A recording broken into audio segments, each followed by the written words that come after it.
মরিদারপুর দেখুন না ওখানে গোড়ার মধ্যে এই গোড়া ফোসা সন পানি মরার মাত্র ডাইরেক্ট মরিদারপুর দেখুন না অথচ জিন্দে ধান গাছটিকে এই যে মাটি কালাই ইনন মাত্রা মানে এই সন ডাইরেক্ট মানে মরিদারপুর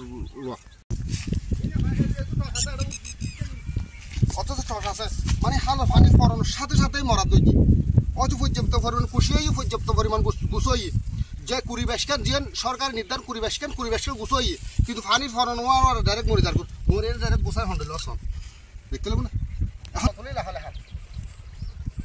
কৃষকের আক্রান্ত জমিটি আমি সরজমিনে পরিদর্শন করেছি। আমি যা দেখতে পেলাম যে আসলে এখানে কৃষক এতদিন ধরে তার একটা পুকুরে জমা পানি দিয়ে সেচ কাজ করে আসছিলেন। তো এখন যে ধানের থুর অবস্থায় এই অবস্থায় আসলে সেচের পানি খুব দরকার, তার পুকুর শুকিয়ে যাওয়ার কারণে তিনি খালের পানি এলএলপির মাধ্যমে সেচ দিয়েছেন। তো খালের পানি দেখা যায় যে এখানে কিছুটা লবণ পানির প্রবেশ ঘটেছে খালে, দীর্ঘদিন ধরে বৃষ্টিপাত না হওয়ার কারণে সম্ভবত এটা হয়েছে।